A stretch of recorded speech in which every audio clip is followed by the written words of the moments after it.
got a reply today, but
I got like 42.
Gorgeous.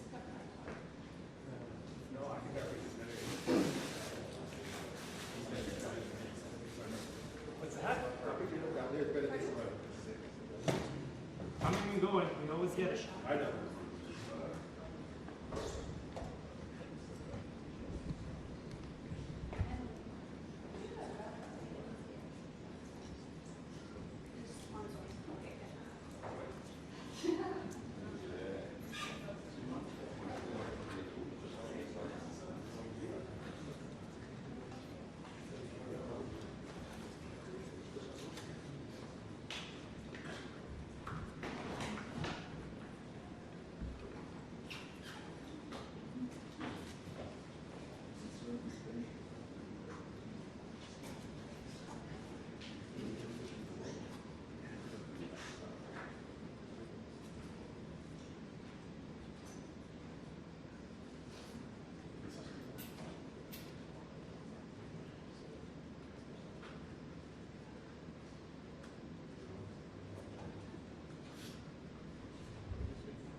Good morning, everyone. Bonjour tout le monde. Bonjour. Yesterday marked the latest in President Trump's unprecedented series of U.S. tariffs that are designed to reshape the international trading system. The ambition of these measures is enormous. The effects on the global economy will be monumental. We received confirmation that the latest reciprocal tariffs will not be imposed on Canada. At the same time, President Trump confirmed that the tariffs announced last week against our auto industry will come in, and indeed have come into effect today. So while it's progress that further tariffs were not imposed on Canada yesterday, the President's actions will reverberate here in Canada and across the world. Three different sets of U.S. tariffs remain in place and will continue to pose significant threats to Canadian workers and Canadian businesses. And while they have been imposed under different premises, some things are consistent. They are all unjustified, unwarranted, and in our judgment, misguided. And we are already seeing the consequences. Just last evening, workers from Unifor Local 444, with whom I met last week, learned that their auto assembly plant in Windsor will be shutting down for at least the next 2 weeks. That's 3,600 workers who are now out of work, not by their choice. Workers who now worry how they're going to put food on the table and pay their bills. I and my government stand in solidarity with those workers in Windsor and all those workers hurt by President Trump's tariffs. And that's why we committed from the very start that all, and I repeat, all of our tariff proceeds will go to protect workers affected by the tariffs. Les premiers tarifs ont été annoncés en février. Après une brève pause, ils ont été remis en place en mars. Selon l'administration Trump, ils ont été mis en place en réponse au trafic de fentanyl qui aurait lieu à notre frontière commune. Pourtant, 0,20% du fentanyl qui entre aux États-Unis vient du Canada. Et malgré ce fait, le gouvernement précédent a agi dès décembre avec un plan frontalier robuste d'1,3 milliard de dollars. 1,3 milliard de dollars. Un plan qui implique de nouveaux outils pour nos forces policières, des hélicoptères, des drones et des équipes canines pour détecter et empêcher le trafic de fentanyl et des produits chimiques utilisés pour produire cette drogue. That plan is working. As U.S. Customs and Border Protection themselves have acknowledged, there was a 97% drop in fentanyl seized at our shared border in January compared to December.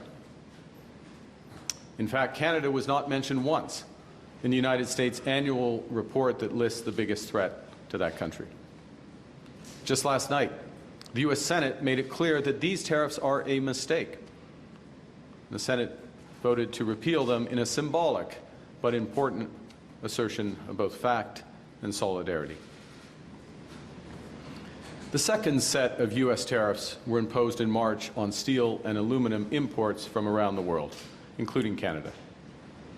Canada has long been the United States' main supplier of these materials, materials that are vital to building Americans' homes, their cars, their bridges, their consumer goods, and so much more.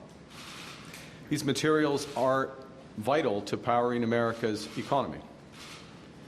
The President pursued similar tariffs on steel and aluminum during his first term, a process which led to thousands of lost jobs in America. Then, as now, those tariffs were in clear violation of trading agreements. Today it's CUSMA, an agreement that the President himself negotiated and promoted during his first term, an agreement that we in Canada have upheld in good faith. Last week, the President and his administration announced their third set of tariffs, this time against auto imports primarily from Mexico and Canada. In the year I was born, Canada and the United States signed the Auto Pact, an agreement that ended auto tariffs between our nations and began a 60-year period, you can guess my age, a 60-year period of close cooperation, partnership, job growth, and prosperity. And that era has now ended unless the United States and Canada can agree on a new comprehensive approach. Yesterday's actions by the U.S. administration, while not specifically targeting Canada, will rupture the global economy and adversely affect global economic growth. The global economy is fundamentally different today than it was yesterday. The system of global trade anchored on the United States that Canada has relied on since the end of the Second World War, a system that, while not perfect, has helped to deliver prosperity for our country for decades, is over. Our old relationship of steadily deepening integration with the United States is over.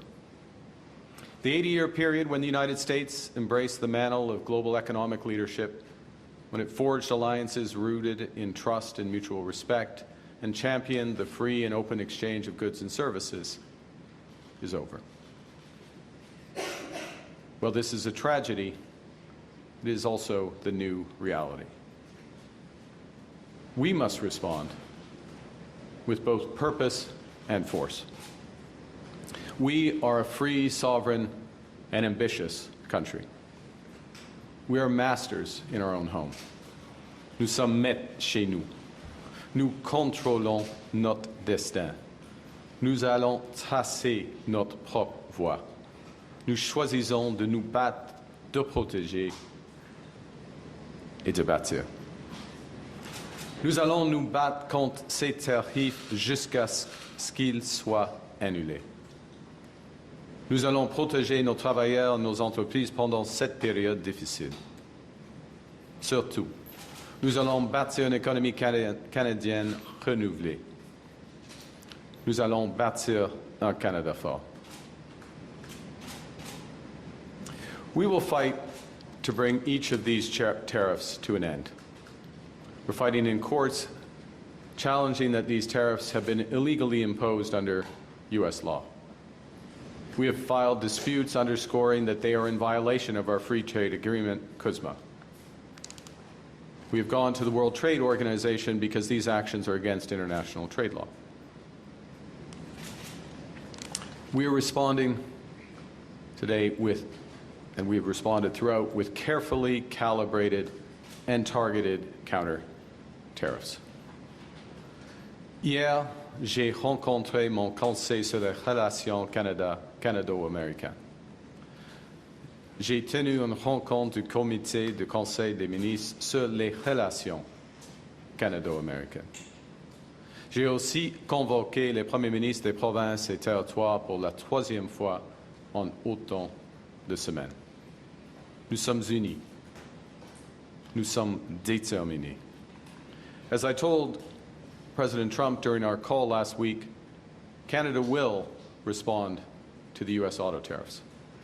And today I'm announcing that the Government of Canada will be responding by matching the U.S. approach, with 25% tariffs on all vehicles imported from the United States that are not compliant with CUSMA, our North American Free Trade Agreement. And on the non-Canadian content of CUSMA-compliant vehicles from the United States as well. Our tariffs, though, unlike the U.S. tariffs, will not affect auto parts because we know the benefits of our integrated production system. And they will also not affect vehicle content from Mexico, who is respecting the CUSMA agreement. And as well, we are developing a framework for auto producers in Canada to get relief from these counter tariffs as long as they maintain their production and investment in our country. Importantly, every single dollar raised from those counter tariffs, our counter tariffs, which could reach around $8 billion before remission, will go directly to our auto workers and the companies affected by those tariffs. And that's on top of a $2 billion fund that we announced last week to build a made-in-Canada auto sector, a fund that a new Liberal government would implement should we be elected. Nos droits de douane n'affecteront pas les pièces automobiles car nous connaissons les avantages de notre système de production intégré. Ils n'affecteront pas le contenu des véhicules en provenance du Mexique. Parallèlement, nous élaborerons une carte permettant aux constructeurs automobiles d'éviter nos droits de douane compensatoires à condition qu'ils maintiennent leur production et leurs investissements au Canada. Il est important de noter que chaque dollar récolté, c'est-à-dire environ 8 milliards de dollars avant remise, ira directement à nos travailleurs de l'automobile et aux entreprises touchées par ces droits de douane. Cela s'ajoute au fonds de 2 milliards de dollars pour construire un nouveau secteur automobile fabriqué au Canada, que j'ai annoncé que le nouveau gouvernement libéral mettrait en œuvre si nous étions élus. Our retaliatory tariffs that we previously announced in response to the United States' other tariffs will remain in effect. You know, we take these measures reluctantly, and we take them in ways that it's intended and will cause maximum impact in the United States and minimum impact here in Canada.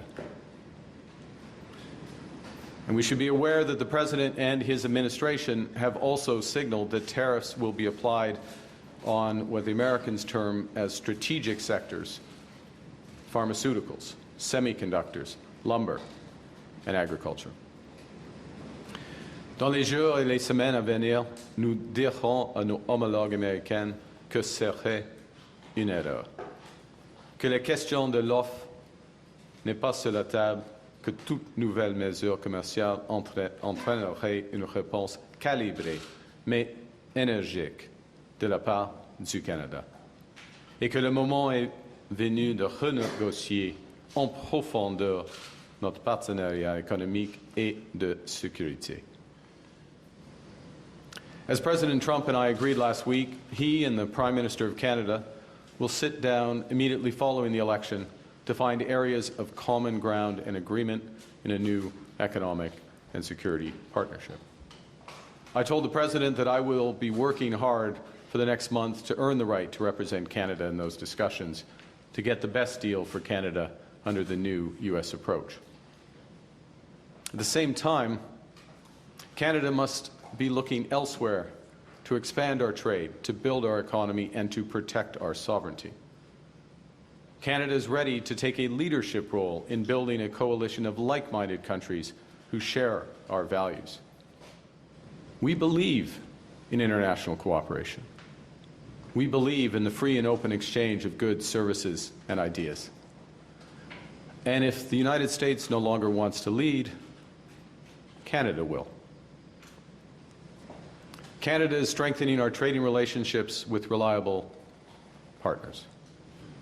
Plus tôt cette semaine, j'ai parlé à la présidente mexicaine, Madame Sheinbaum. Je viens de discuter aujourd'hui avec le chancelier allemand, Olaf Scholz. J'ai eu de nombreuses conversations avec la présidente de la Commission européenne, Ursula von der Leyen. Et dès ma première semaine en poste, j'ai rencontré le Premier ministre du Royaume-Uni, Keir Starmer, et le président français, Emmanuel Macron. Nous sommes tous opposés à l'approche du gouvernement américain. Et nous sommes tous en faveur d'échanges commerciaux libres et équitables. My government understands that Canadians hurt by the unjustified tariffs will need our support. And to our workers producing sustainable, high-quality lumber in Smithers, Prince George, and Elmsdale, to our workers extracting oil and gas around Fort McMurray and in northeastern BC, aux travailleurs dans les alumineries du Saguenay, to our workers at the steel mills in Hamilton, Sault Ste. Marie, et La Bosse, to our workers at auto assembly plants in Windsor, Ingersoll, and Oakville, to all our workers who might be worried about their next paycheck and their futures, the federal government will do everything in our power to protect you and your careers. In this new world, we have to look out for ourselves, and because we are Canadian, we will always look out for each other. La semaine dernière, j'ai annoncé plusieurs mesures ciblées pour soutenir les travailleurs et les entreprises directement touchées par la guerre commerciale de Président Trump. Pour les travailleurs, nous avons supprimé le délai d'une semaine pour obtenir l'assurance emploi. Nous avons fait en sorte qu'ils n'aient pas à épuiser leur indemnité.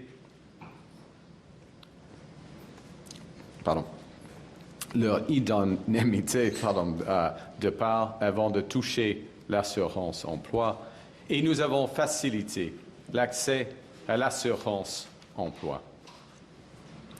Comme je l'ai dit et répété, mon gouvernement va utiliser chaque dollar tiré de nos comptes tarifs pour soutenir les travailleurs canadiens tant et aussi longtemps que cette guerre commerciale perdure. Nous allons aussi appuyer les entreprises canadiennes. Nous avons reporté les paiements d'impôts sur le revenu ainsi que les versements de la TPS et de la TVH pour les entreprises. Nous avons mis en place de nouvelles mesures pour leur fournir de liquidité, une aide financière importante qui va aider nos entreprises à braver cette tempête. Et nous avons augmenté le financement des agences de développement régional. Fighting back against U.S. tariffs and protecting our workers are our most immediate priorities. But they are not sufficient. Our task as a nation in the coming weeks and months and years is to think bigger and to act bigger. We can draw strength right now from each other. From Canadians who are supporting local businesses, Canadians who are buying Canadian, Canadians who are changing their travel plans, and Canadians who are helping each other as neighbors. We are powerful when we act together. From providing refuge to stranded passengers in Gander to fighting forest fires in California, Canadians have done extraordinary things for Americans when they needed it most. Now, more than ever, we need to do extraordinary things for ourselves. We will need to do things previously thought impossible at speeds we haven't seen in generations. Breaking down internal trade barriers so that we can have one Canadian economy, not 13. Making Canada more productive and competitive. Building things in this country again. Millions more homes. Building clean and conventional energy. Building more public transport, more mines, more assembly lines. Building new trade corridors with reliable partners. Building a Canada that works for everyone. A Canada that everyone can afford. A Canada worthy of its people. Last week, I met a teacher from Glen Williams Public School in Georgetown, Ontario. And she told me about a routine assignment, that she had given to her 9- and 10-year-olds. And the children were asked to describe their dreams for Canada. So some kids wrote about a country free of poverty, others dreamt of clean air and water, or a place where everyone enjoyed equal rights, dignity, and respect. These are what we all want for ourselves and for each other. But many also wrote about tariffs and threats to our sovereignty, words that I hadn't met at that age. And I'm going to quote one which is representative. I dream of a safe, a kind, and a clean Canada. A Canada that is not the U.S. Our children should be able to dream about a positive future, not worry about an economic crisis. Les Canadiens et Canadiennes sont inquiets, et c'est normal quand il y a des grands changements. Ce n'est pas nous qui avons changé. Nous sommes restés les mêmes fiables, fiers et forts. Nous vivons dans un nouveau monde, et ça vient avec nouveaux défis. Given the prospective damage to their own people, the American administration should eventually change course. But I don't want to give false hope. The President believes that what he is doing is best for the American economy. He believes that it's best for American workers. And although their policy will hurt American families, until that pain becomes impossible to ignore, I do not believe they will change direction. So the road to that point may indeed be long. And it will be hard on Canadians, just as it will be on other partners of the United States. It will require us to make difficult choices. It will require sacrifices. I have no doubt we will rise to the challenge, because that's who we are as Canadians. We have done hard, seemingly impossible things throughout our history. We conquered the unconquerable at Vimy and Juno Beach. Nous avons bâti un pays qui unit des langues, des cultures et des croyances différentes. Et en le faisant, nous sommes devenus plus forts. We created public Medicare. We confronted our own past with Indigenous peoples. We answered the call to defeat fascism. We know we are not always perfect, but we always strive to be good. We do not do things because they're easy, but because they are right. We will rise to meet this challenge, and we will emerge stronger. So to those kids at Glenn Williams Public School, don't worry. With your spirit, with that of your parents, their friends, and people like them across this great country, all pulling for Canada, we will build an even better Canada for your future, because that's who we are. We are Canada. Canada strong, a Canada fort. Thank you very much. Merci. I'll be pleased to take your questions. Bonjour tout le monde. We'll now start with the press conference. We'll take 15 minutes of questions, one question, one follow-up. On a 15 minutes, une question et une suivi. Laurence? Merci. Bonjour, M. Carney. Laurence Martin de Radio-Canada. Il n'y a pas eu de recul, vous l'avez dit, il n'y a pas eu de recul de M. Trump sur les tarifs déjà annoncés pour le Canada, comme sur le secteur de l'auto. Est-ce que ça veut dire que votre appel avec M. Trump la semaine dernière, finalement, n'a pas été si productif que ça?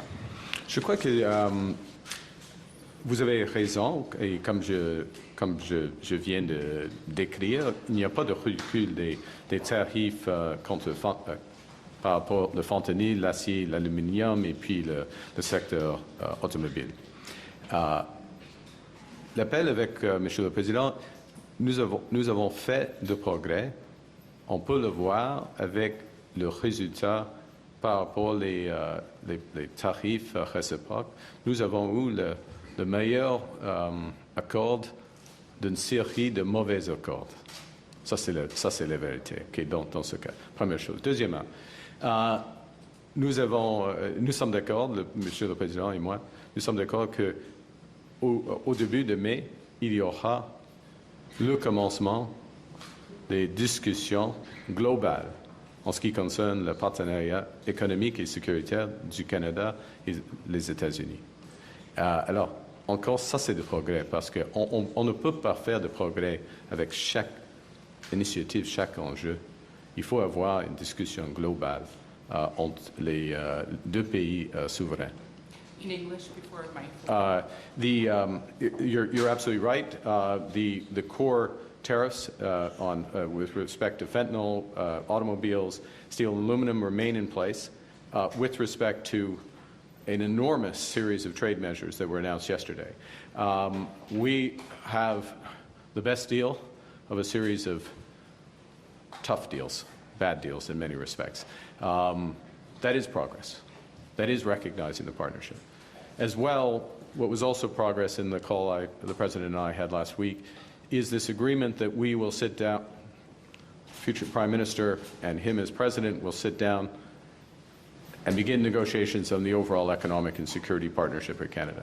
And that's important, in my judgment, because we will not make progress on individual items. We can only make progress as a whole in a relationship that is being redefined. And of course, as I said in my remarks, and as I said to the President, and as I said at the time, I'm working hard to ensure, or to earn the right, rather, to represent Canada at those negotiations. Et en suivi, est-ce que vous songez à imposer une réponse coordonnée avec d'autres pays contre les États-Unis? À ce moment-ci, non. En bref, non. On a des discussions. J'ai plusieurs discussions avec l'autre chef d'État, chef de gouvernement en Europe, au Mexique et d'autres parts du monde. Mais ils sont des discussions positives. Comment on peut augmenter les relations commerciales entre notre pays ou nos juridictions? Ce n'est pas afin d'avoir une réponse négative ou coordonnée par rapport aux États-Unis. OK? Merci. Bonjour, Émilie Bergeron, de la presse canadienne.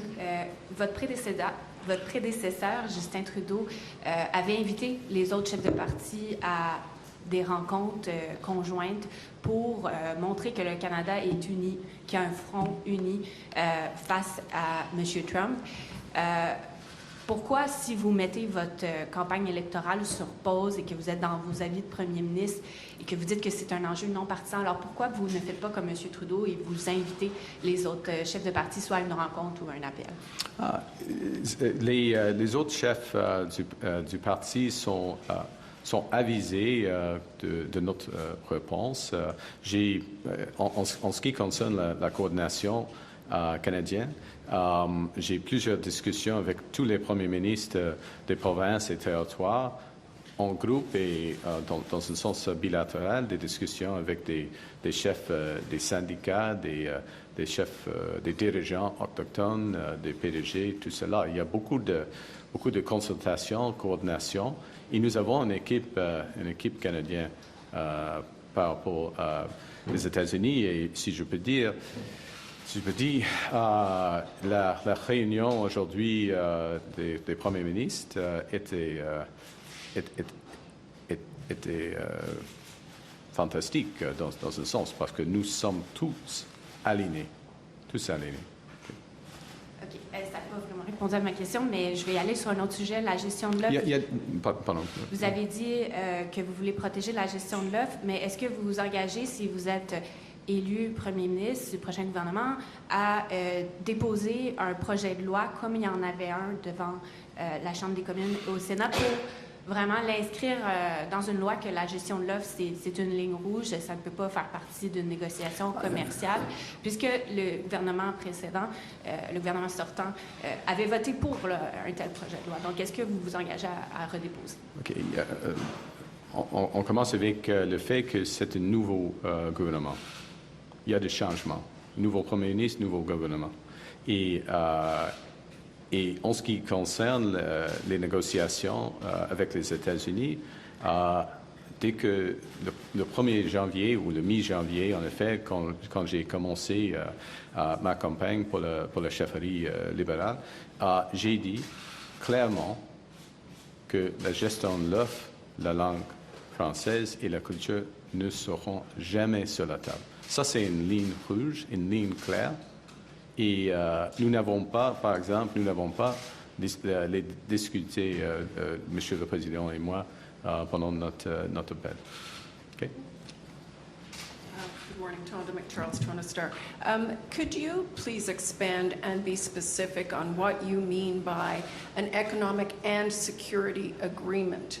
Is that a new CUSMA, or is that some other deal that renegotiates NORAD or some other broader security agreement? So it's, from our perspective, if I may, that there have been so many, I would say from our perspective as government, my personal perspective, also from the perspective of workers, businesses, investors, Canadians, there have been so many violations, outright violations of CUSMA.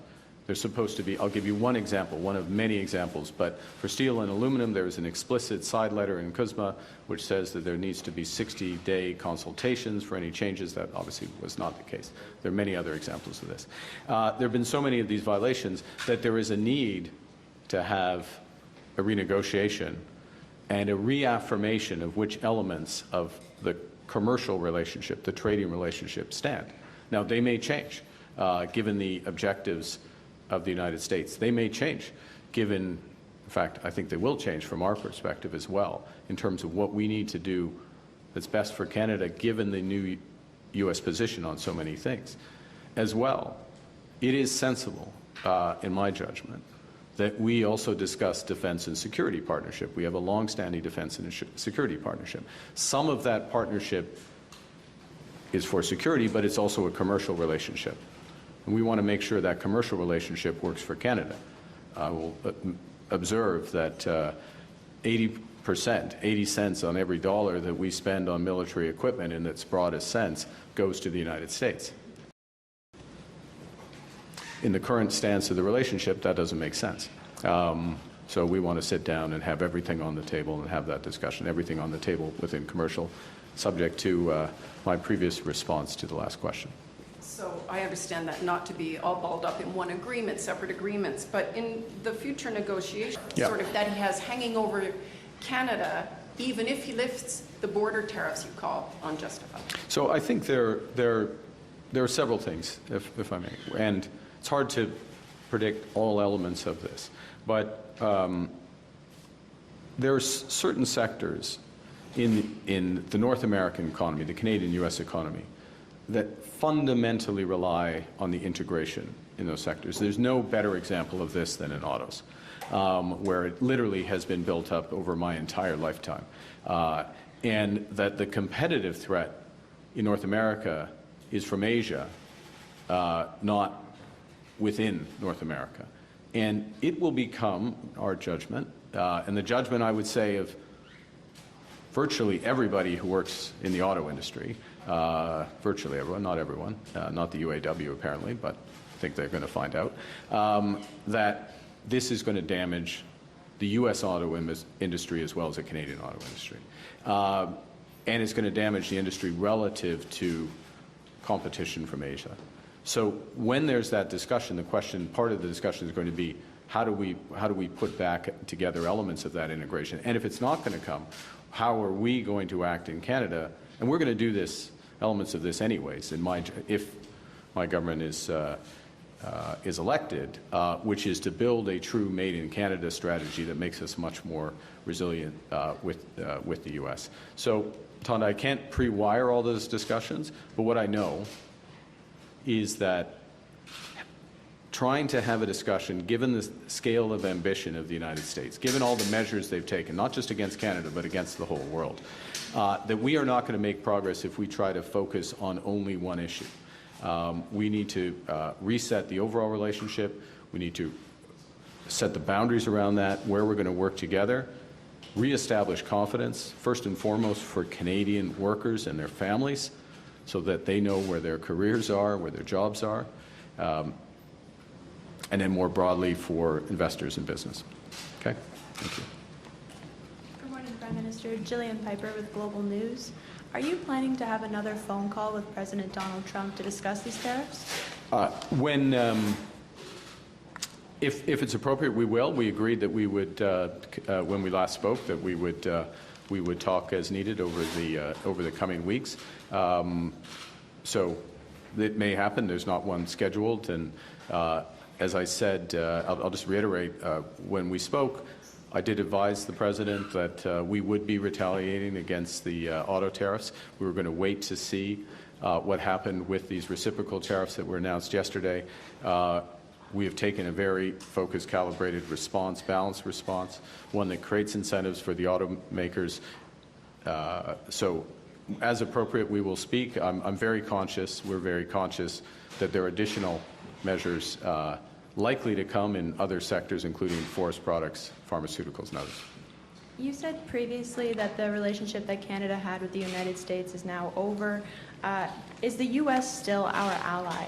The U.S. Absolutely. Look, the U.S. is absolutely our ally. It's our ally in security and defense partnerships. It's our most important security ally. For example, it's still, even with these tariffs, the largest trading partners.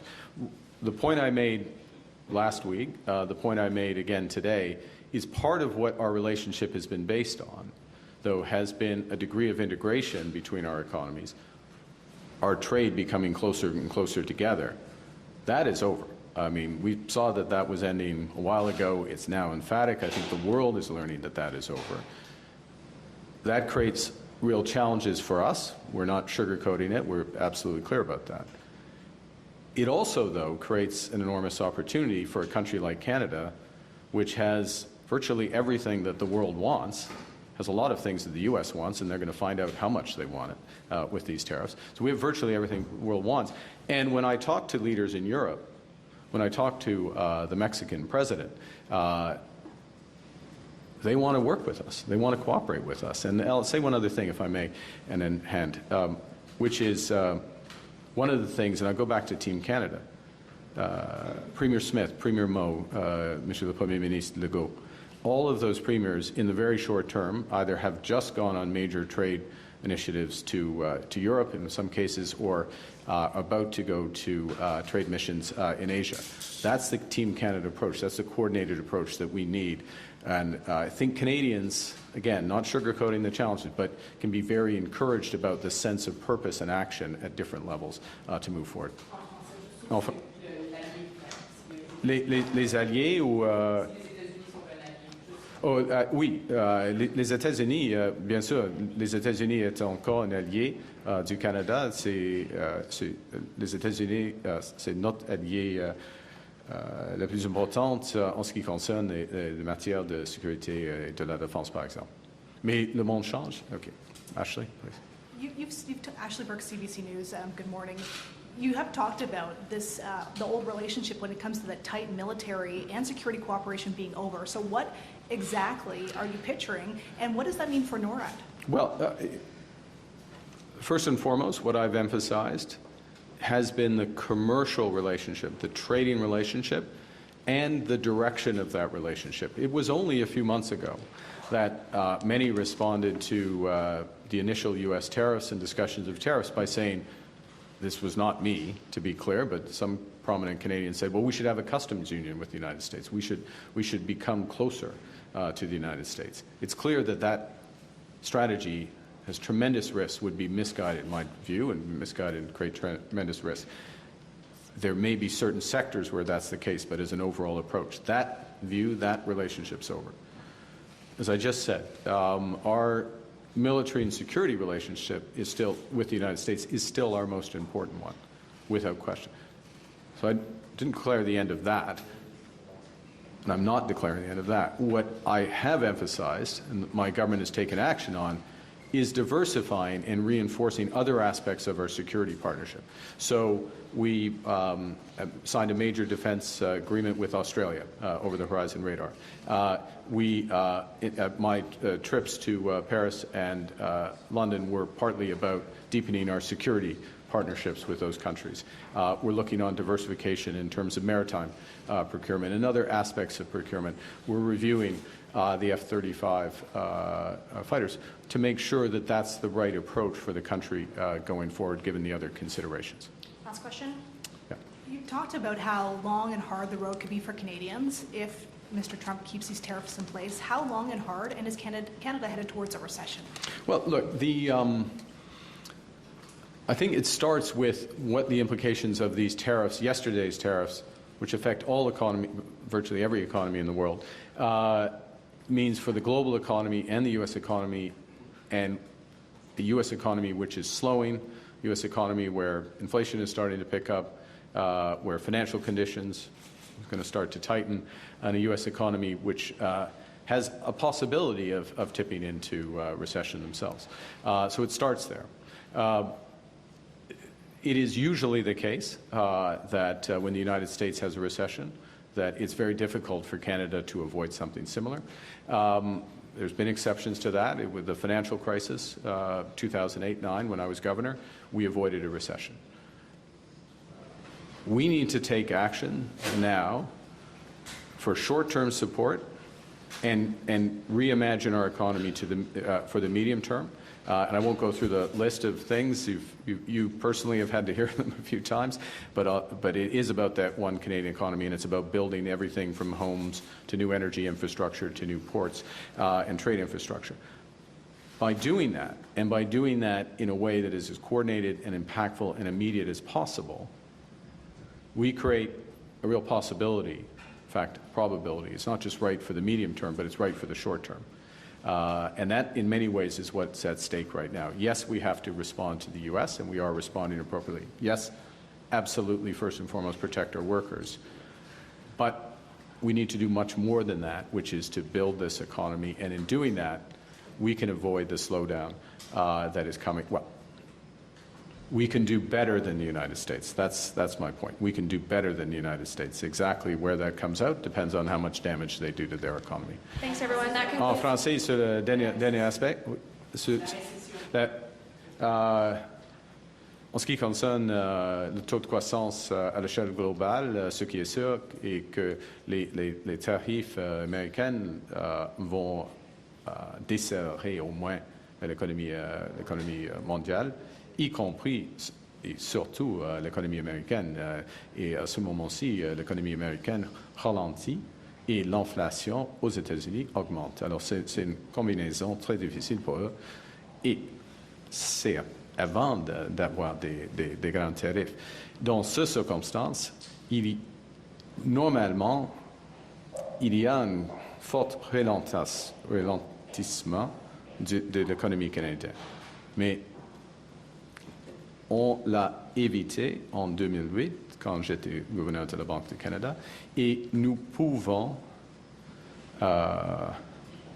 réduire l'impact négatif, des retombées négatives de l'économie américaine d'ici au Canada avec de la force, de la force économique, y compris tous les volets afin de bâtir une économie forte.